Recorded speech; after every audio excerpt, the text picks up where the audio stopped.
Are you ready to boost your life with happiness, to add a bounce in your step every single day of your life, starting from this moment? What is happiness?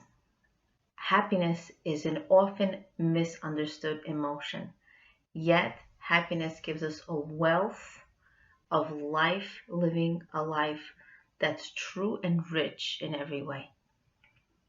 But happiness is often associated with vacations. Happiness is often associated with getting that degree, often associated with having 3.5 children, a big house, that brand name car, brand name clothes and watch, and don't forget those shoes. Happiness is often associated with looking beautiful. Happiness is also associated with having the best products. And nowadays, the fastest, the best, the cleanest, the best quality. Yet that's not true happiness. Happiness is essentially a skill anyone can have at any stage of life. Happiness is a skill. Anyone can get it at any age, at any experience, with any backdrop, and with any circumstance. I'm happy to share with you 10 tips on how to access happiness, even in dark times, even in challenging life experiences and moments. You can live a life of happiness no matter what. I recently actually came into an encounter with a person at work who I heard say, she's a teacher. She said, I'm so sorry to a different coworker because she gave this other teacher a hard time. There was a misunderstanding and she was so stressed and she mistreated the other teacher by saying words that were not respectful. And then later on, she apologized. And the reason she apologized was, I'm sorry. I'm at my worst. This pandemic has gotten the worst side of me. The truth of the matter is, every single challenge that comes our way is an opportunity for greatness. It's never meant to hurt us. Hashem, our God, is not clapping on his way, looking at you, saying, ha ha, told you so. Told you not to do that. Can't wait till you fail. That's never Hashem's intention. He wants only to see you succeed, just like any parent who has a healthy relationship with their child wants to see their child only succeed and live a beautiful life. So any challenge is not supposed to uncover the worst of us. Every single moment and opportunity is meant to create the better version of us. Be the best version of yourself. And maybe it takes time, and maybe it takes lots of time. It's okay. But knowing that every moment of life is not meant to break us. It's meant to make us. So here are my 10 tips, and of course I'm going to give you practical tools as well at the end. Okay, so we know that happiness is a skill. So what is practical tip number 1? And then at the end I'll give you 2 tips, 2 tools. Understanding what happiness is, number 1, we must know that the universe is created just for you. This is not to be egotistical. Every single person wakes up has to know that the universe was created for you. In the Talmud, it's written, the world was created for me. We need to say this to ourselves every single day. It's to know that the sunshine is for me, and the birds are there for me, and the blue sky is there for me, and everybody in my life is there for me. Not to be selfish, but to know that you mean something in this world. The world cannot go on without you. That's what someone else shared with me. I was just so grateful to hear that. If the world cannot be the same without you. The universe is yours. So that's point number 1.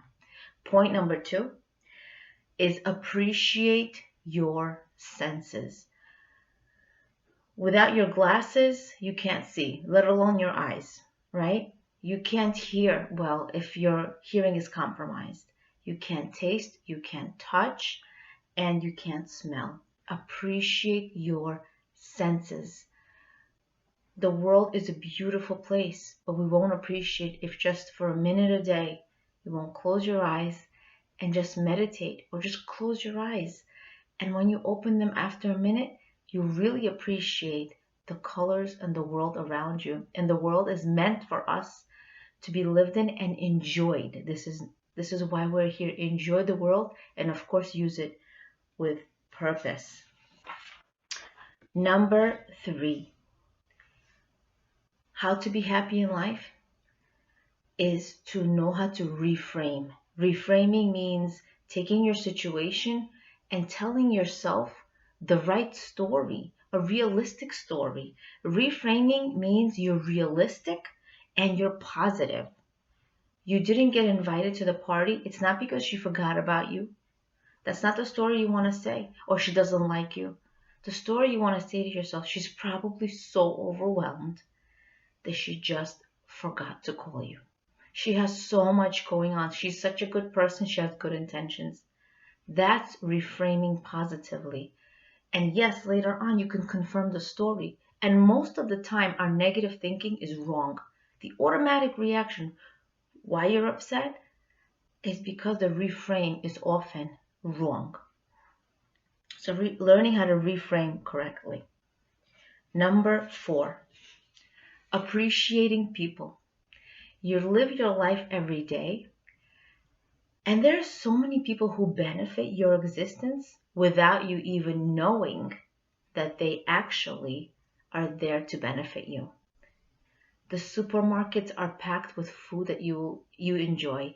The chefs are making food you're going to take out or really enjoy the recipe of.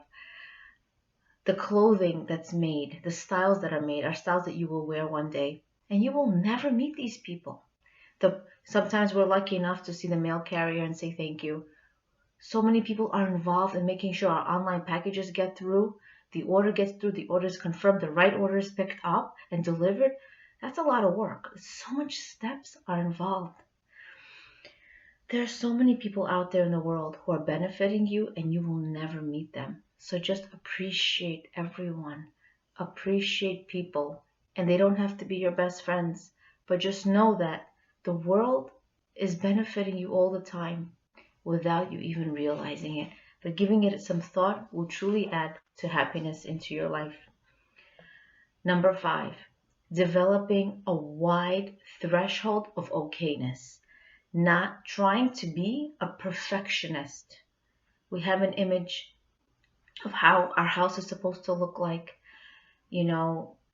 There are people who are just completely OCD, obsessive compulsive disorder, or just very, very into perfection, whether it's cleanliness, whether it's the kids looking a certain way, whether it's how a table looks when it's set, the dishes that are used. Yes, we want to have those nice things, but there's a degree of okayness. Having a wide threshold of okayness, meaning like, okay, so what if the shoes don't exactly match? And so what if I made 21 salads instead of 30? Like, we put so much on ourselves. It's not a big deal. It really isn't. Okay, so I wasn't invited. Okay, so she forgot to call me and invite me or congratulate me on something. It's okay. Life is not supposed to be perfect, and the more people you have in your life, the bigger your family is, whether your immediate family or people you interact with on a daily basis, whether it's work, you have to have a larger threshold of okayness. Let things go. Let things slide. Don't keep it in your heart, because it's a marble in the beginning, and then it turns into a basketball, huge ball, and it's really difficult to get rid of all the pain, because you constantly tell yourself over and over again of the moment, of the person, what the person did to you 10 years ago, 5 years ago, 2 years ago, and it just becomes a huge basketball, and it's really hard to work with that. So learning how to let go, getting rid of that marble, will enable you to be happier. And also, you're not perfect either. Nobody's perfect. I personally, when I remind myself of my own faults, it helps me deal with people who I interact with. I'm like, okay, so I'm not so perfect. And you know what? We ask for a long life to overcome our negative traits. Okay, so number 6 is, what do you enjoy? Do things that you enjoy, even if they take a minute, 5 minutes, a cup of coffee, reading a book, watching a video, talking to a friend, even if it's on Zoom or WhatsApp video. You name it, whatever you want. Everybody's different. Some people like takeout food, not having to cook that day. Do things that you love to do on a daily basis. On a daily basis. Sometimes you'll need 5 things. Sometimes you need 3 things. Sometimes you need 10 things. Call it a day. Call it a pajama day, which is obviously not every day, but sometimes we have those days. Just remember that you are in charge of your own happiness. Happiness is a choice. Happiness is a skill. Number 7, the joy of character development. Pursuing the joy and the journey of working on yourself.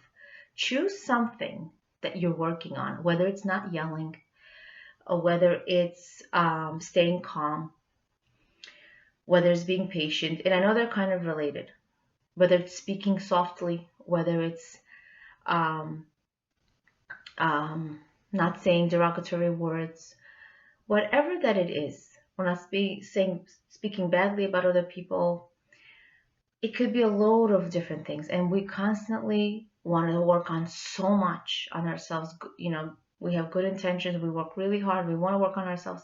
Just know that work on one thing, and you'll see, if you work on that one thing, and if you improve just a tiny smidget of it, you're going to see yourself as, you're going to be so happy. You're going to be so proud of yourself.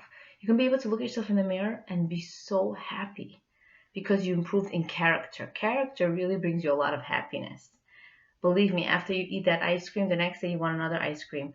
That vacation in 2 months, in a week, you'll want another vacation. And we chase after these things, having you this and having you that.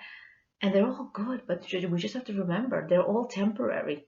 True happiness, lasting happiness, you'll remember the day that you didn't yell. You'll remember what you did. You'll remember probably what you wore. You'll remember what you did right before that, where you came from, because that meant so much to you to pursue not yelling. You'll remember it. You'll remember if it was in the winter time, you'll remember the month and the day, because that's true happiness. Character enhancement. Okay, so that's number 7. Number 8 is, the quality of waiting time. So whether we're waiting in the supermarket, and sometimes we're waiting long lines, whether we're waiting for the pitcher of water to get full, use waiting time as quality waiting time. You can listen to music, let's say when you're cleaning, a lecture, create interesting conversations with other people. I like to read. I have a book on character development. So when I'm doing something menial, there's situations in the book, and it talks about how would you react if this would happen. And so when I'm doing something, maybe it takes me 20 minutes, 30 minutes, I'm constantly imagining myself how I would react in those situations. And so I'm like learning things about myself. I'm like, wow, that's amazing, or something I could work more on. And this helps me personally do menial tasks, maybe boring tasks, things I don't enjoy as much. And that's fine, because, as we mentioned in previous classes, that life is a lot of maintaining, a lot of doing menial, tedious stuff. And so this personally helps me doing quality waiting time. Okay. Number 9, compare to what?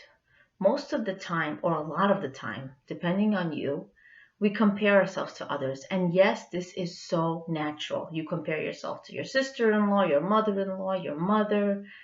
So somehow it's so much easier to be understanding of your mother, even though she may have negative traits, or your sister. But in-laws, we hold it as such a negative thing, which compare ourselves much easier. And this is just nature of a person. Or you compare yourself to your best friend or a colleague. So this is really natural, but we must understand to stop. Life is not a competition, and life is short. We are not here to be better than her or better than him. We are here to be better than ourselves. When you know that you don't have to be a good baker like her to set the table and show off your cake. When you know that you don't have to make 25 entrees from scratch, when you can buy some, when you could buy baked goods, just to prove to yourself that you can be just like her, or you could be better than her, or you could have more kids like her. You know, we talk to ourselves like this, that you're not good enough until, yes, you live a harder life. Compared to who? Compare your life to yourself. Worry about yourself. Life is too short anyway. After 120 years, we're not going to be asked, why weren't you like her? We're going to be asked, were you the person you were meant to become? And let's stop wasting our lives trying to be like other people.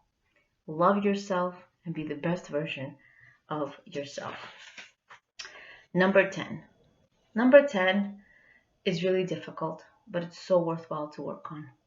Number 10 is telling yourself, today is going to be the best, the greatest day of your life. We know that when someone is born, it's very sudden. When someone dies, it's very sudden. Let today be the greatest day of your life. Why? We don't know when is going to be our last day. And this is not to be meant to be depressing. It's not meant to be morbid. It's not meant to put us down. It's meant for us to realize the truth. Whether we're 66, 76, 106, 36, life is just short. And may we all live till 120 in good health, living in that way, living in a meaningful, purposeful life that we were meant to be in this world. But a person who lives a long life will never say, I regret not being present and grateful all my life. They'll never say that. They'll say, I'm grateful for every moment that I lived. And why not live it meaningfully? Why not give it your all? So you want to do two things in order to live your life in a way where you can say, this is the greatest day of my life. Be present in the moment, no matter what you're doing. Taking out the garbage, greeting somebody, saying bye to someone, giving something over to someone, giving a phone call, doing things around the house. Today is the greatest day that I'm living, and the next tomorrow is going to be another greatest day. So every day it's the best day ever, and in this way you will be able to put your best foot forward, live a great day that you will be proud of, that you will be happy to live. You're appreciating every single moment, and you're also being grateful. You're thanking, oh my goodness, it's so wonderful that it's raining. The trees are getting,